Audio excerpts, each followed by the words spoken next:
It was April of 1978. I was 21, serving with the Massachusetts Army National Guard, Bravo Company, 2nd Battalion. We were out in the Hockomock Swamp for a weekend field exercise.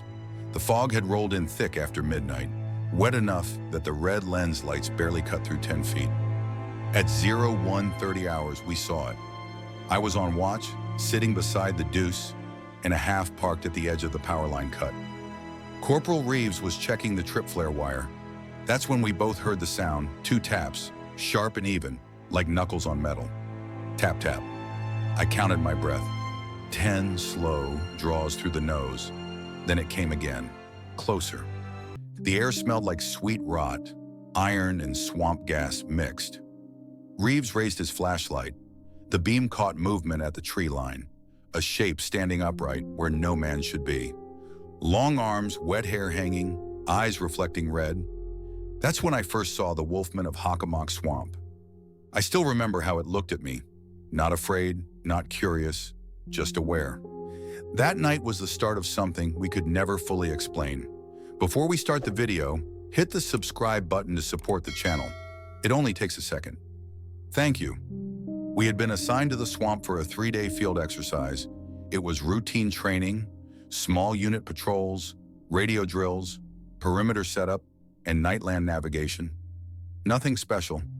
Just another wet weekend in Massachusetts. Our company commander, Captain Mullins, had picked the area because it forced us to work through thick terrain.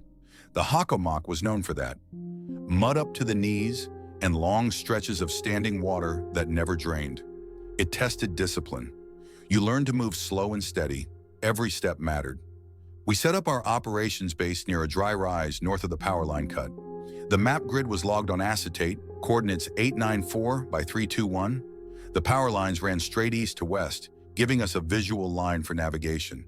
The swamps pressed in from all sides. The sound of frogs carried all night. We had 2 deuce-and-a-half trucks, 1 M151 Jeep, and our standard gear. PRC-77 radios, blank fire adapters, trip flares, and M16 rifles. The radio check came back clean on all frequencies. Signal was solid, even in the low ground. That would stay true for the whole exercise. The first night was meant to be a rehearsal. No live fire. We ran through setting up a patrol base, marking sectors with engineer tape and white light covered by ponchos. We kept the noise low. The swamp amplified sound. Even a canteen hitting a rock seemed too loud. Around 2,200 hours, Sergeant Bates and I logged our first perimeter check. We paced 200 meters around the trucks, counted 10 steps between each trip flare. The wire was tight, no slack. We set 1 stone pile near the east side as a marker. I counted 6 flat rocks, all palm-sized. I logged it in my notebook. The smell out there was heavy, sweet rot mixed with iron. It clung to everything, even inside the vehicles. It was the kind of scent that never left your clothes. We joked about it at first, said the swamp wanted to keep us, but that smell stayed with me through the rest of the mission. By midnight, the fog started to move in, thick and wet. The red lens lights looked weak through it. Our watch rotations began at 0100. I took second shift. Reeves took third. That was the night we would see it, but at that point, it was just another quiet watch in the dark. I remember sitting by the truck, checking bearings with my compass. Every 5 minutes, I'd glance at the power line poles to mark alignment. My pace beads hung on my wrist. I'd reset them each hour, counting steps and breaths. It kept me focused, kept time moving. That was when I first noticed the tapping. 2 sharp taps from somewhere near the waterline. Tap, tap. I thought it was one of the other squads moving through, but the sound didn't carry like boots or gear.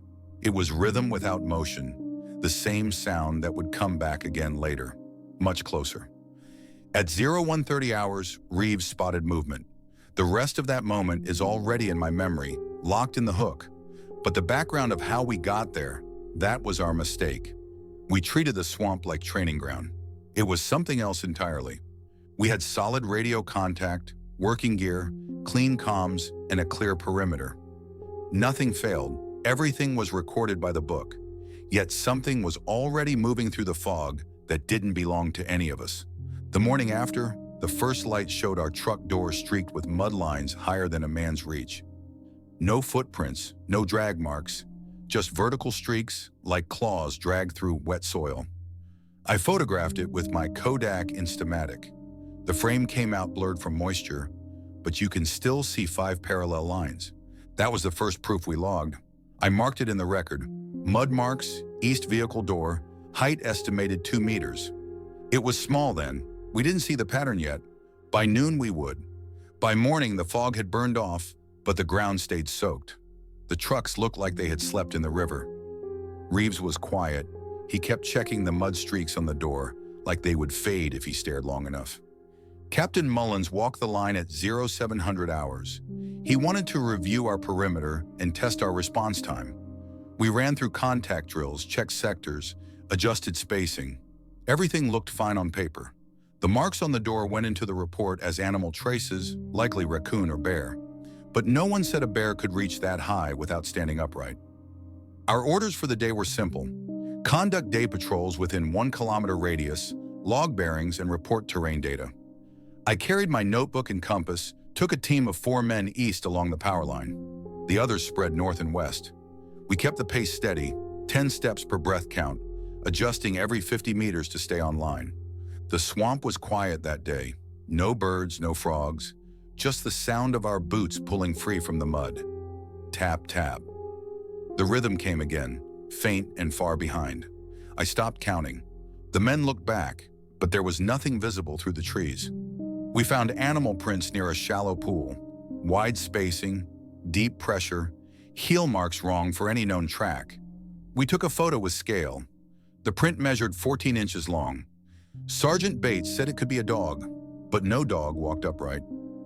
We marked the site on the map, grid 897 by 325. I drew a circle, labeled it odd print, unknown. The data sheet went into the logbook. That was our second proof. We returned to base by 1500 hours. The trucks sat where we left them. The stone pile was still intact, 6 rocks in the same pattern, trip flare wires tight. Nothing seemed moved. But when Reeves opened the tailgate to check supplies, the crate of MRES was wet on the inside. Wrappers torn in half, not chewed. Torn like pulled apart by hands. He looked at me, waiting for an explanation. I had none. We took samples, sealed 1 wrapper in a plastic bag, labeled it with time and coordinates.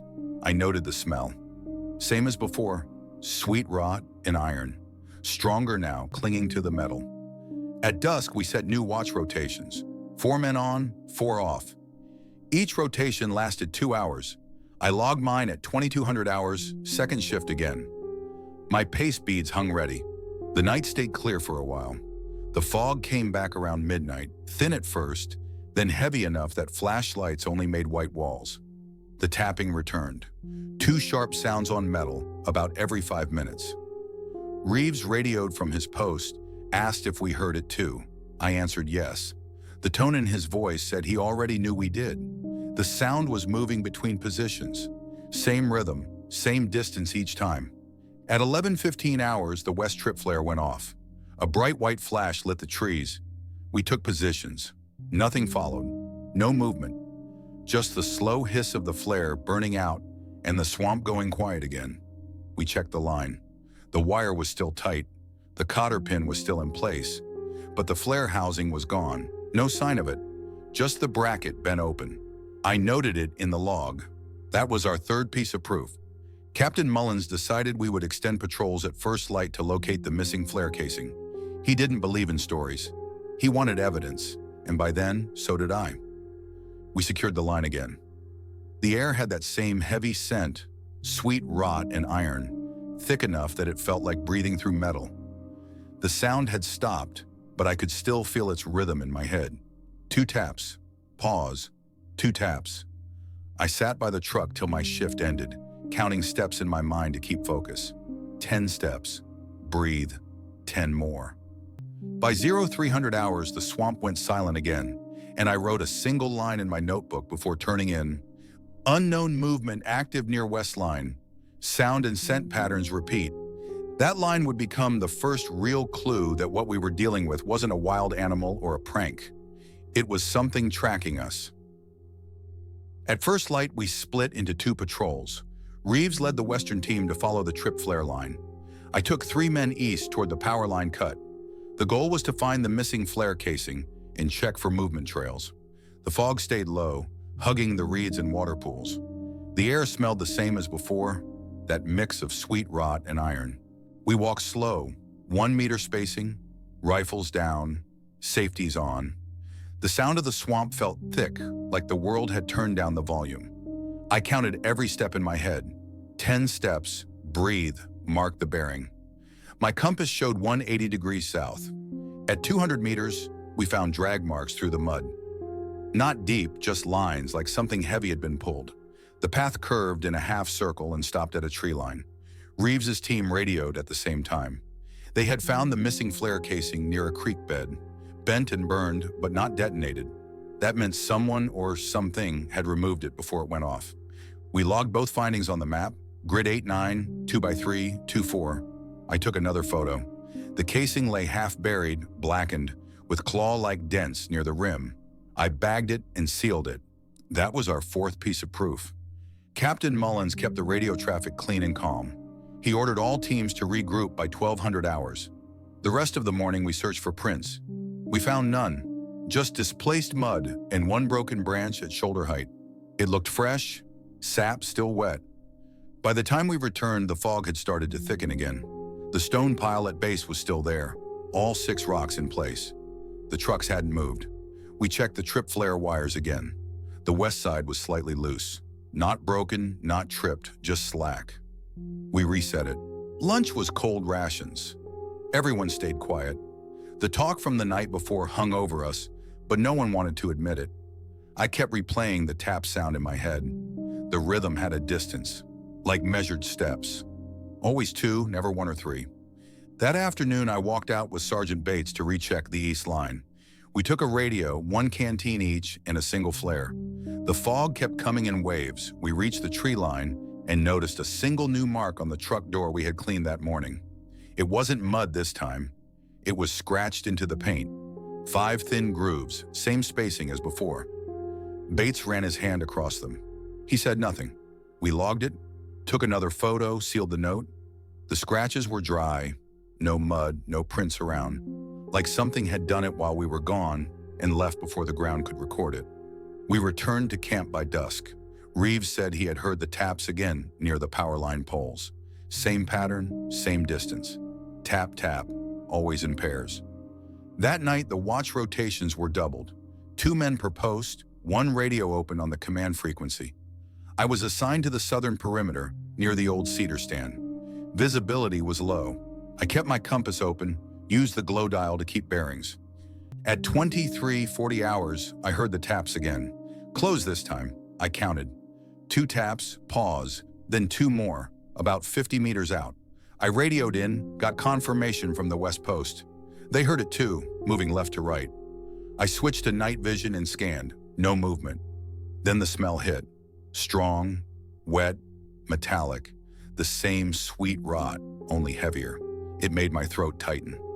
Reeves radioed again, said he saw a reflection by the waterline, low and red, like light bouncing off eyes. Captain Mullins ordered a flare fired. I popped one. The red glow lit the trees for a few seconds. We saw nothing move, but the reflection vanished like it had dropped straight down. After that, the swamp went silent again. Not even frogs, only the sound of the flare hissing out.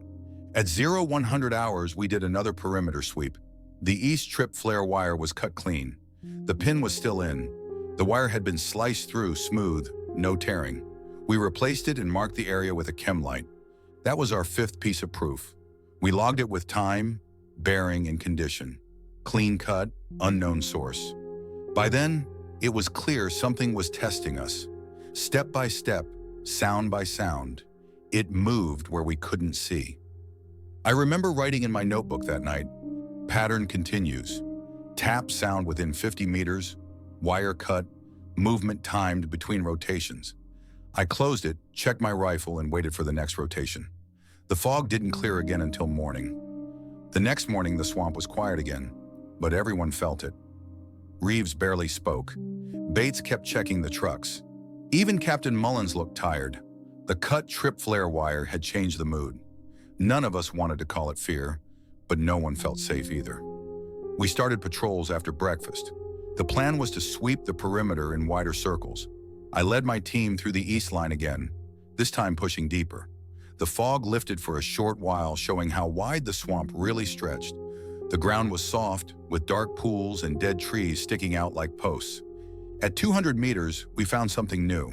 On a low branch, about shoulder height, hung a strip of fabric. Olive drab, same as our fatigues, but older.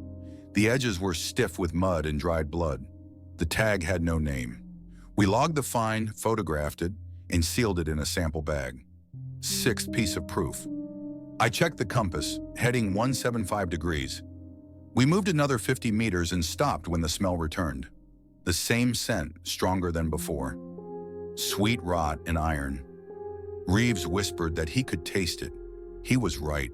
It coated the back of your throat. The sound started again, faint but steady. 2 taps, always the same rhythm. Tap, tap. I counted the seconds between each, about 20 apart. It circled us, always just out of sight. We held our position. I used the radio to contact command. Signal was clear. Mullins told us to mark the spot and return slowly. I dropped a chem light and a small marker flag with our team number. We backed out in formation, rifles low, eyes scanning the tree line. Back at camp, the other team had found more tracks near the creek bed. Deep impressions, spaced wide, over a meter apart. No heel pattern. The ground showed drag at the edges, like weight shifted forward. We compared photos. The prints matched the scale of the ones from day one, 14 inches long. Mullins ordered everyone to gather at the map table. He drew a rough triangle where all findings had occurred. Every mark fell inside a 500-meter area, centered on our base. It looked like something was circling us deliberately, testing distance and reaction. He decided we would relocate to the North Ridge by nightfall. Higher ground, better visibility. We packed the gear, checked radios, and secured the trucks. I counted the stones one last time. Still 6. I added one more for the new site. 7 in total. We reached the ridge by 1700 hours. It was drier but open to the wind. We set up the new perimeter, this time with double wire and 2 trip flares per sector. We placed 1 truck at each end of the clearing and parked the Jeep near the command post. When night fell, the air cooled fast. The swamp below looked like a black sea under the fog. Reeves took the first watch with me again. He kept glancing at the tree line, like he expected to see eyes glowing there. At 2300 hours, the 2-tap sound came again. Closer this time, sharper. Tap, tap. Then silence. Reeves raised his rifle but didn't fire. The smell followed a few minutes later, drifting in like a slow wave. Sweet rot, metallic, steady. I checked my compass again. The needle trembled but held at 210 degrees. That was the direction of the old base. I marked it in my notebook. We stayed awake until 0300 hours, no more sounds. But at dawn, when the fog thinned, we saw new scratches on the hood of the Jeep. 5 deep grooves, spaced the same as before. The surface around them was clean, no mud, no prints. We logged it as 7th proof. I photographed the hood beside my compass for scale. The scratches measured nearly 8 inches across. Captain Mullins said we would hold position until command radioed back. He didn't say it out loud, but I could tell he knew this wasn't a simple exercise anymore. By then, we had stopped joking about animals or locals. Whatever it was following our pattern, watching when we changed position, marking when we rested. The smell and the tapping were always the warnings. That afternoon, we would find one more sign, something that confirmed we were being tracked. A footprint pressed into the mud, still wet, toes splayed, heel narrow, longer than my forearm. We measured it with tape. 14 inches again, same depth, same pressure. The men went quiet. Reeves looked pale. We all knew what it meant. Whatever was in the swamp wasn't passing through. It was staying with us. That was the day Captain Mullins changed the plan. He told us we would prepare for a night ambush along the power line cut. No blanks this time. He wanted real answers. I noted the time, 1700 hours. The fog was starting to roll back in. By the 3rd night, we were no longer training, we were hunting. Captain Mullins briefed us after sunset. The plan was simple. 2 fire teams would take position along the power line cut. Each would cover 100 meters of open ground.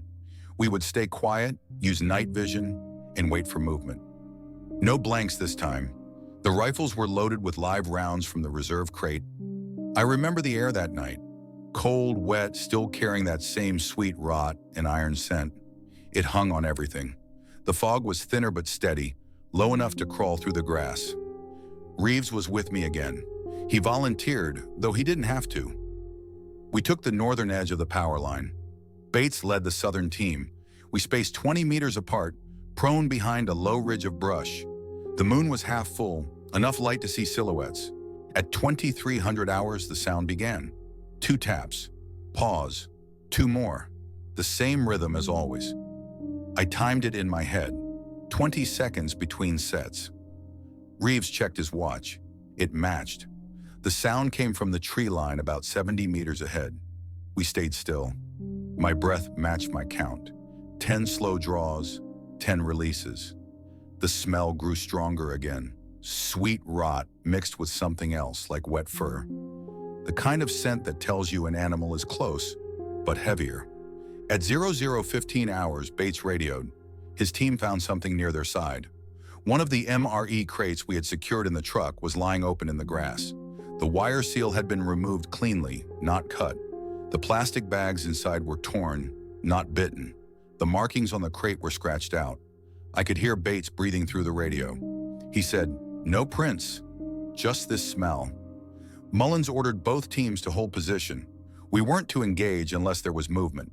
The radio went silent again. Reeves leaned close and whispered, "It knows where we move." I didn't answer. He was right. Every time we shifted ground, it adjusted. Every time we reset lines, it tested them. At 0100 hours, I saw something through the fog, a shape moving low then upright, shoulders broad, head tilted forward. The moonlight caught wet hair along its back. It stopped at the power line post and tapped twice against the metal base. Tap, tap. It stood there for a few seconds, tall and motionless. The eyes reflected red again, same as the first night.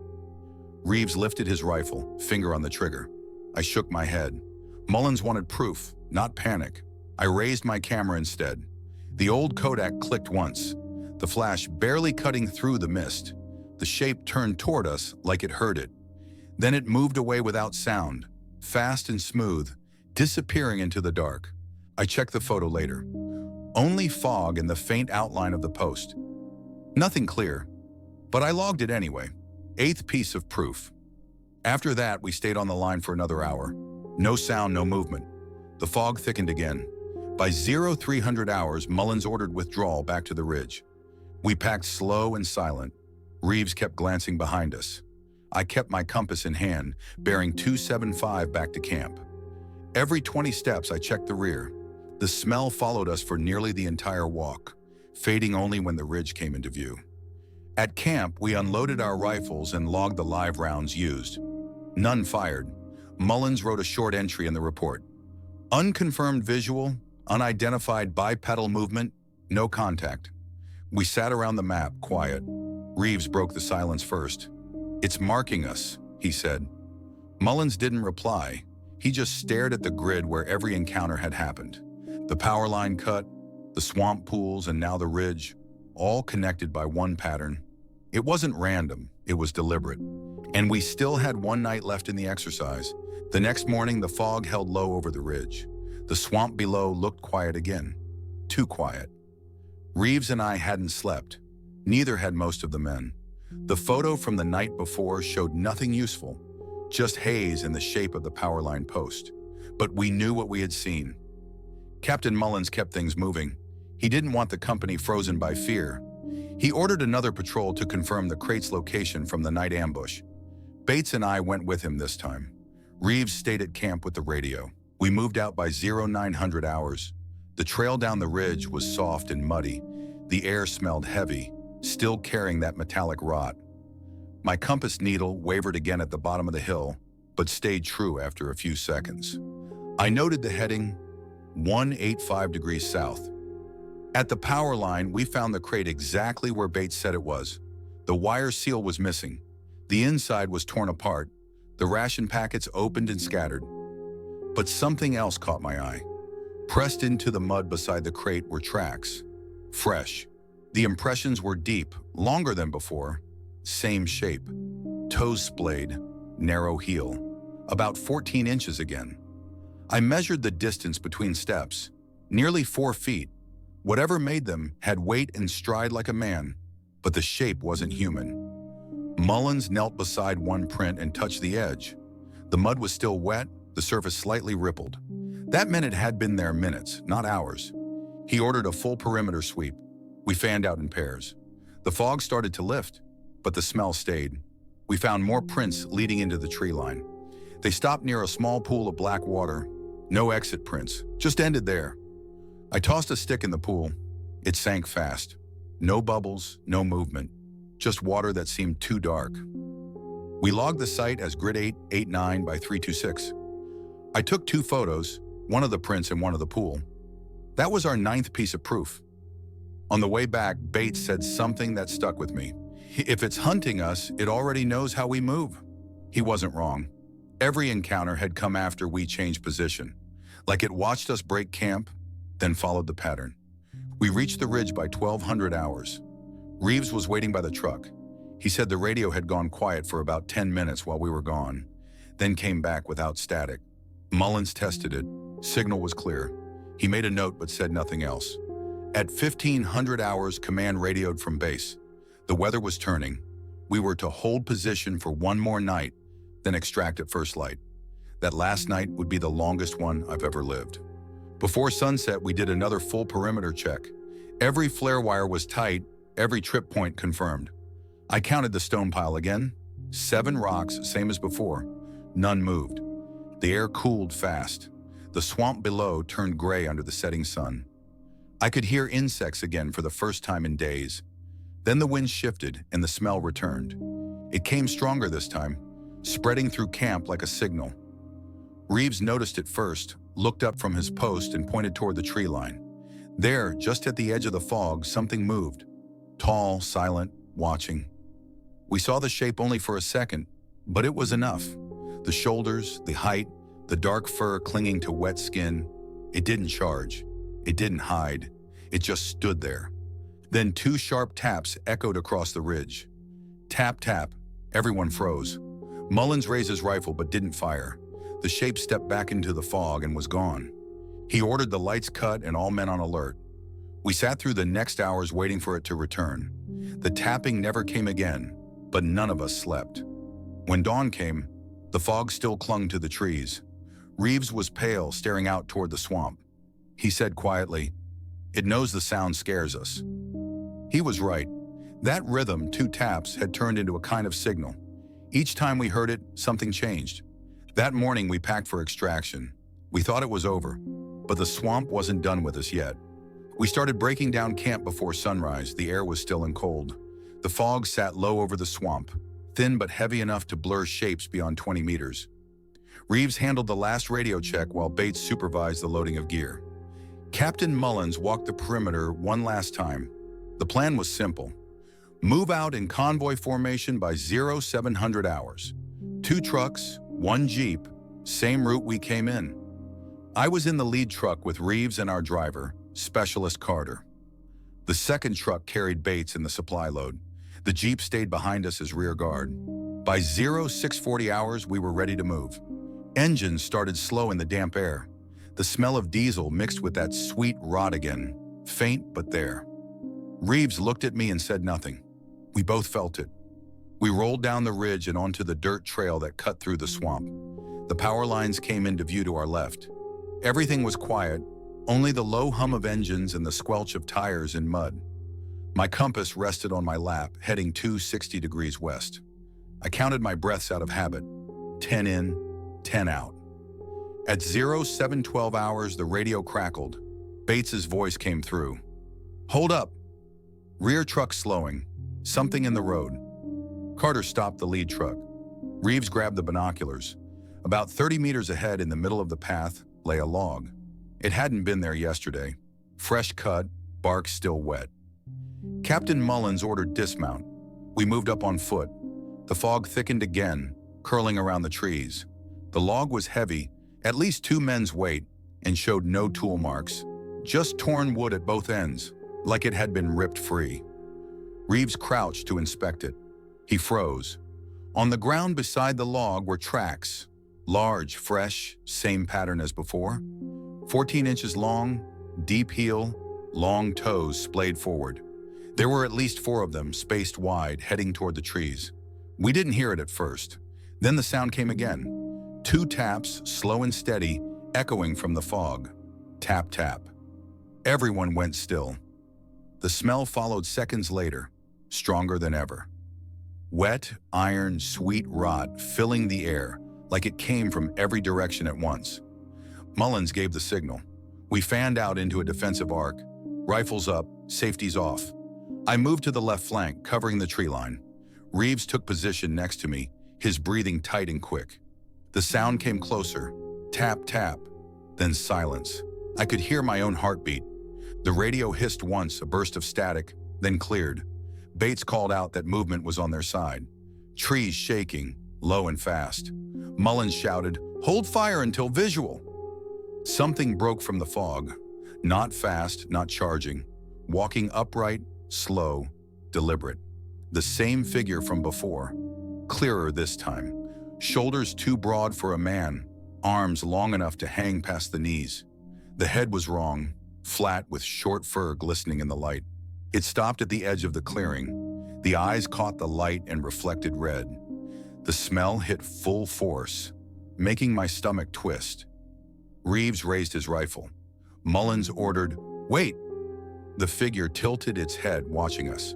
Then the sound came again, louder now. Tap, tap. But this time it wasn't wood or metal. It was its claws hitting each other, rhythm steady. Bates yelled over the radio, "It's circling left."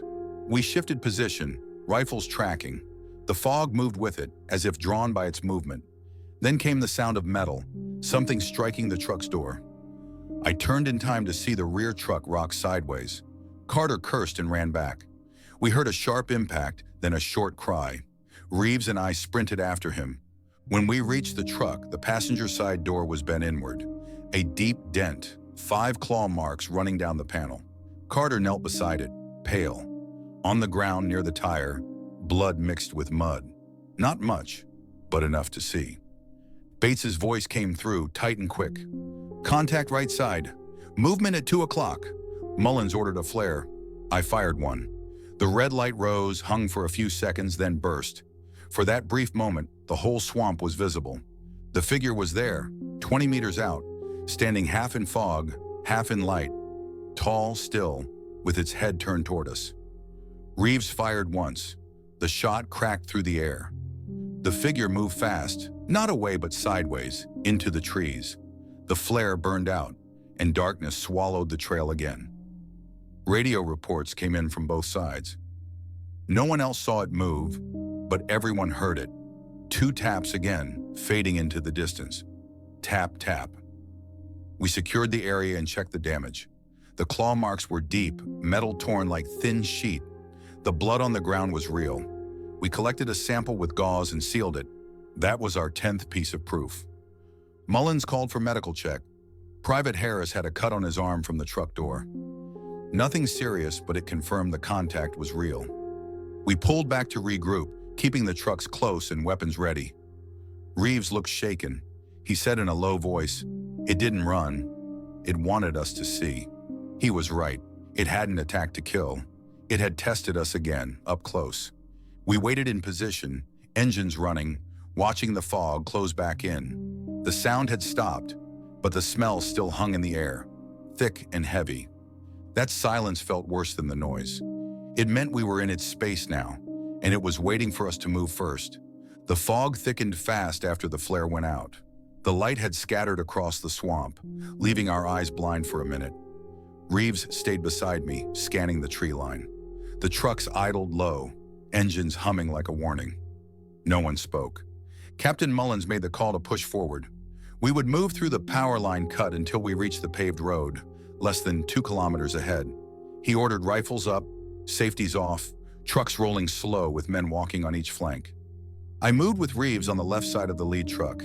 The air was heavy, that same metallic rot pressing in from every direction. Each breath felt thicker, harder to take. The fog shifted in waves, curling between trees. I kept count. 10 steps, pause, breathe, 10 more. The compass needle trembled again, but stayed steady on 255 degrees. Every time I checked it, I felt the same pull in my gut, like we were walking through something alive. At 0745 hours, the sound came back. Tap, tap. Ahead of us this time, close enough that we could hear it echo off the power line poles. Then again, to the right. Tap, tap. Mullins gave the signal to halt. The engines cut. The swamp went still. I could hear my own heartbeat. Reeves whispered, "It's on both sides." The smell came stronger than before, not faint this time, thick and sour, like blood and wet metal. I heard a short clatter behind us. Bates shouted over the radio, "Movement near the second truck." I turned just as the rear truck rocked again. The right side mirror snapped off, flew into the mud. The next second, something struck the front tire. A deep puncture sound, followed by the hiss of air escaping. Carter started the engine, but the truck leaned hard to the right. The rear tire was gone. The claw marks on the rubber looked the same as before, 5 deep slashes, clean through. Mullins ordered everyone into a tight defensive circle around the vehicles. Reeves dropped beside me, rifle aimed into the fog. The tapping sound moved again, circling fast now. Same rhythm, 2 beats at a time. We stayed that way for almost 10 minutes. No visual, only the sound moving around us in a slow, perfect ring. Then it stopped. Out of the fog, from the north side, came a low growl. It wasn't loud, but it carried far, deep and rough, like something dragging air through its throat. Then we saw it again. It stepped out near the power line pole, 20 meters away. Upright, broad chest, long arms, dark fur slick with water. The head was shaped wrong, muzzle short, ears flat. The eyes caught the weak light again, red and steady. Mullins whispered, "Hold!" The creature tilted its head like it was listening. Then it raised one hand and tapped the pole twice. Tap, tap. That sound ran straight through me. I don't know why. It was like hearing your own name in a place where you shouldn't. Reeves fired first. 2 shots, both hit. The figure staggered, then turned and bolted toward the trees. Mullins shouted, "Fire Team 2, cover right." Bates's team opened up, short controlled bursts. The fog lit with muzzle flashes. I saw the shape move between trees, fast and low, impossible to track. Then Reeves went down. Not from a bullet. Something hit him from behind, a blur from the fog. He fell forward, rifle skidding away. I dropped beside him. His leg was torn open above the knee, deep and ragged. I yelled for a medic. Bates and Carter dragged him behind the truck while I covered. The radio stayed clean, no static. Mullins called in a 9-line, voice steady. We had a real casualty in what was supposed to be a training area. The fog started to clear just as fast as it came. The tapping had stopped. The smell began to fade. All we could hear was Reeves breathing through pain. We stayed alert, rifles ready, eyes on the trees. But the figure was gone. No movement, no sound, just the quiet of the swamp again. When the medevac arrived an hour later, we loaded Reeves on the stretcher. His face was pale, but he was conscious.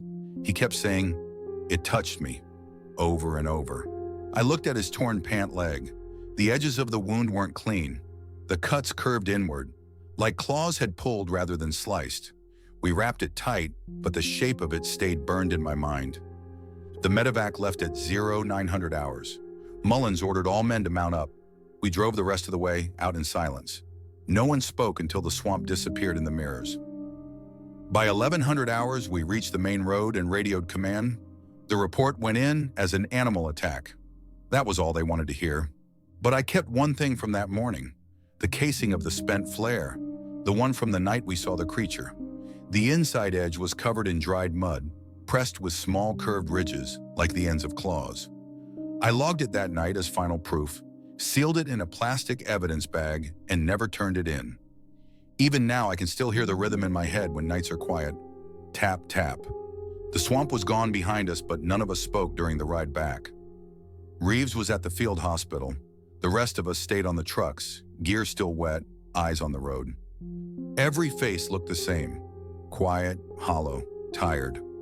At the base, command pulled us straight into debrief. A medical officer met us first. He wanted to know about the injury, how it happened, and if there were signs of an animal. Mullins gave a clear answer. Unknown large predator. Engaged once.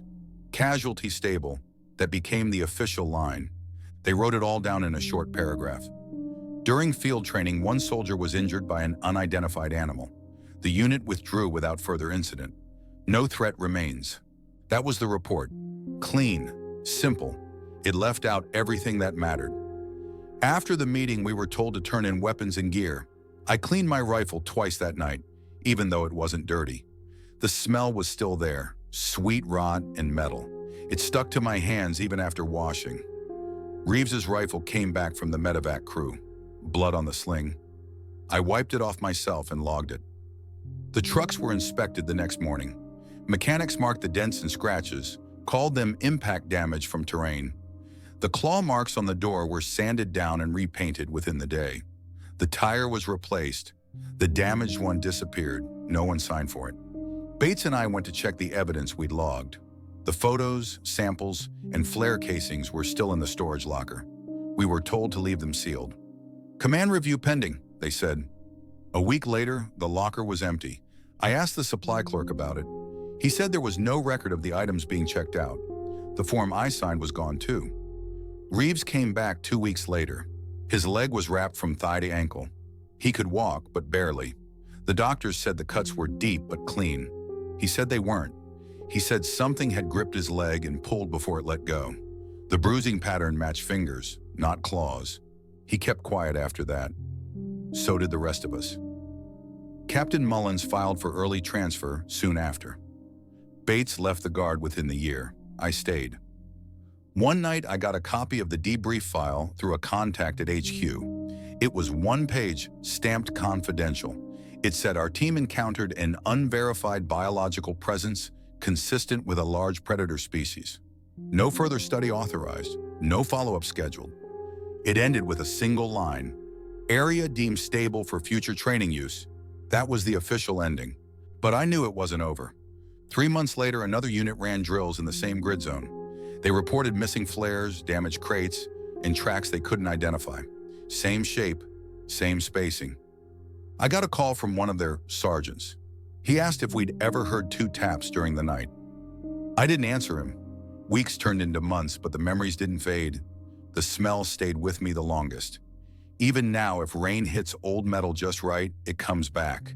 The same mix of sweet rot and iron. It brings the whole swamp back with it. Reeves never spoke about that night again. When I visited him at his home near Taunton, he walked with a cane. The doctors said his leg would always hurt when the weather changed. He said the pain started before the rain came, like something knew ahead of time. I didn't argue. We tried to make sense of it in our own ways. Bates looked through old reports about Hockomock Swamp. He found stories going back decades. Hunters hearing tapping in the fog. Tracks that didn't match any animal. Locals who went missing near the power line cut. None of it made it into official records, only word of mouth.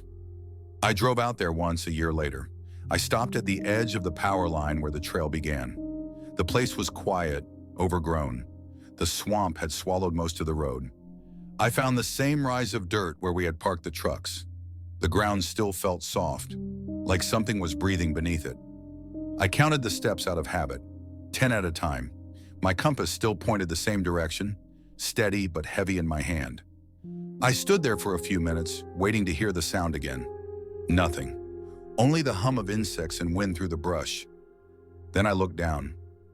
Near my boot, pressed into the mud, was a single print. Deep, narrow, toes splayed wide. The edges were wet, fresh enough that water still pooled in the heel. It pointed toward the tree line. I didn't take a photo this time. I just backed away, slow, careful, keeping my eyes on the fog. The smell came a few seconds later, faint but real. Sweet rot and iron. I left without looking back. 2 weeks after that, a short notice came through the Guard network. Training in that grid was suspended due to unstable ground conditions. No details, no timeline. The swamp was closed off again, like it always seemed to be. I still have one thing from that time, the flare casing I kept. It sits in a box with my old field notes. The inside edge still shows 5 small grooves, curved and uneven. No one ever asked for it back. Sometimes I think about Reeves's words in the medevac. It touched me. I know what he meant. It wasn't about the wound. It was about the presence. That thing had looked at us like it knew we didn't belong there. We had walked into its ground, set up our lights and wires, counted our stones, and thought we were in control. But the swamp doesn't forget, and neither did it. That was the last time I ever went near Hockomock Swamp. It has been more than 40 years since that night in Hockomock Swamp. Most of the men from Bravo Company have retired or passed on.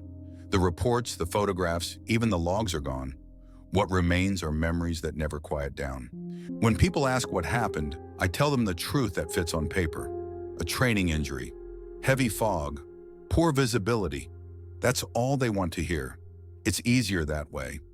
But when I close my eyes, I still see that ridge under the power lines. I hear the 2 taps. Always the same rhythm. Tap, tap, never random. Always measured, like a heartbeat I didn't recognize until it was too late. I've thought about going back. Part of me wants proof that it was real. Another part knows I already have it. Reeves's scar, the flare casing, the claw marks that dented steel. Those are the facts that never went away. Sometimes at night when the wind shifts and carries the smell of rain, that old scent returns for a moment, sweet rot and iron. It pulls me back to the fog, to the power line cut, to the feeling of being watched by something that understood us far too well. I used to think we were the hunters out there. Now I'm sure we were the test. It wanted to see how close it could get before we broke. That thought stays with me more than the sight of it ever did. Don't turn off your lights yet. If you like the video, hit like and watch the next amazing horror story showing on your screen.